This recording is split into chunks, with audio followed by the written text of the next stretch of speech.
Hello everyone, कैसे हैं आप सब। मेरा नाम वैभव कौशिक है और आप सभी जुड़ चुके हैं संस्कृति आईएएस के यूट्यूब प्लेटफॉर्म पर। आज हम बात करने वाले हैं एआई सुपर कंप्यूटर की, जो कि बनाया जा रहा है अमेरिका के राष्ट्रपति डोनाल्ड ट्रंप के लिए। कौन बना रहा है, क्या क्या खासियत होंगी, किस तरीके से दूसरे सुपर कंप्यूटर से अलग होगा, ये सब कुछ इस पूरी वीडियो में जानेंगे। लेकिन उससे पहले आप मुझे कमेंट बॉक्स में बताइएगा कि इस तरीके के सुपर कंप्यूटर्स क्या ऐसे नेताओं के हाथ में आना सही है जो अलग तरीके की मेंटेलिटी रखते हैं। तो इस बात का आंसर कमेंट बॉक्स में ज़रूर दीजिएगा।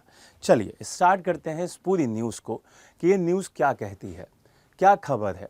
एनवीडिया एक इलेक्ट्रॉनिक्स की कंपनी है, बहुत ही ज़्यादा चर्चा में रहती है। उसके साथ अभी एक और कंपनी है जो कि अमेरिका का एक विभाग है, ऊर्जा विभाग है, जिसका नाम है ओरेकल अमेरिकी ऊर्जा विभाग। अब जिसको हम शॉर्ट फॉर्म में DOE कहते हैं। क्लियर है?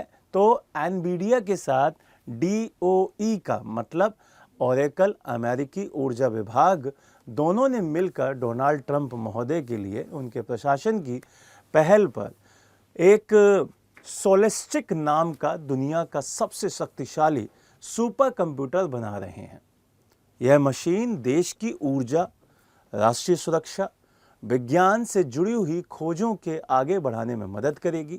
इसके साथ ही जो इक्विनोक्स नामक छोटा जो सुपर कंप्यूटर भी तैयार किया जाएगा, जो 2026 की पहली छमाही में काम करना शुरू भी करेगा। वैज्ञानिक इस सभी के ऊपर अनुसंधान करना शुरू भी कर चुके हैं। अगर मैं बात करूं कि भाई सोलेस्टिक और जो इक्विनोक्स की ताकत है वो क्या है, इसकी खासियत क्या है, तो यहाँ पर आपको ये बात ध्यान रखनी है कि जो सोलेस्टिक सुपर कंप्यूटर में 1 लाख एनवीडिया ब्लैकबेल GPU होंगे, जबकि जो इक्विनोक्स में 10,000 GPU लगाए जाएंगे। ये दोनों मिलाकर 2,200 एक्साफ्लॉप की बड़ी AI क्षमता देंगे। ये मशीनें अमेरिका की जो एलोइंस में ऑर्गन नेशनल लैब है वहाँ पे लगाई जा रही हैं।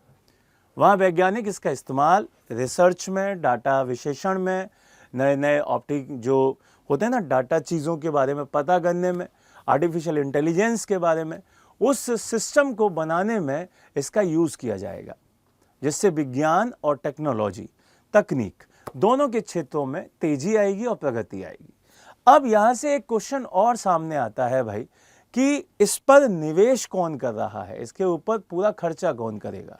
तो सरकार और कंपनियों का ये संयुक्त निवेश होगा, जो आपका सोलिस्टिक्स प्रोजेक्ट सरकार और निजी कंपनियों की साझेदारी का उदाहरण होगा, जिसमें दोनों मिलकर पैसा लगाएंगे। अमेरिकी ऊर्जा सचिव क्रिस राइट ने यह कहा कि यह प्रोजेक्ट AI के क्षेत्र में अमेरिका को आगे बनाए रखने और उसके लिए बहुत ज़रूरी है। उन्होंने ये भी बताया कि एनवीडिया और ओरेकल जैसी बड़ी कंपनियां एक साथ मिलकर देश के वैज्ञानिकों और उद्योगों के साथ काम करने का मौका देंगे और ये बहुत बढ़िया एक अवसर होगा पूरे देश के लिए कि वो तरक्की कर पाए। क्लियर है ये बात? अब यहाँ से एक क्वेश्चन और आता है कि भाई जब आप इस पूरे सेगमेंट पे अनुसंधान की बात करते हैं तो अनुसंधान कैसे होगा, वैज्ञानिक अनुसंधान को किस तरीके से नई दिशा देंगे, वो समझ लेते हैं। इन AI कंप्यूटरों से अगर आप काम करते हैं तो इससे जो आंकड़े गिनना बहुत ही आसान हो जाएगा, बल्कि समस्याएं भी बहुत इजीली हल कर सकते हैं। एनवीडिया के सॉफ्टवेयर आपने देखे ही होंगे, आपने लैपटॉप्स वगैरह पे एनवीडिया का लोगो देखा ही होगा। उसकी मदद से कंप्यूटर ऐसे AI मॉडल बनाएंगे जो जलवायु, ऊर्जा, सेहत, इन सभी क्षेत्रों में भी रिसर्च कर पाएंगे। विशेषज्ञों ने यह भी कहा कि आने वाले सालों में ये मशीनें रिसर्च को और ज़्यादा गति देंगी और ज़्यादा तेज़ी से इस पर काम करेंगी। तो इस तरीके की जो रिसर्चेज हैं वो दूसरे देशों में हो रही हैं।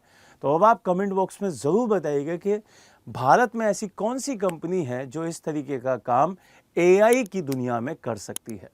नई वीडियो के साथ दोबारा मिलेंगे। जय हिंद, जय भारत।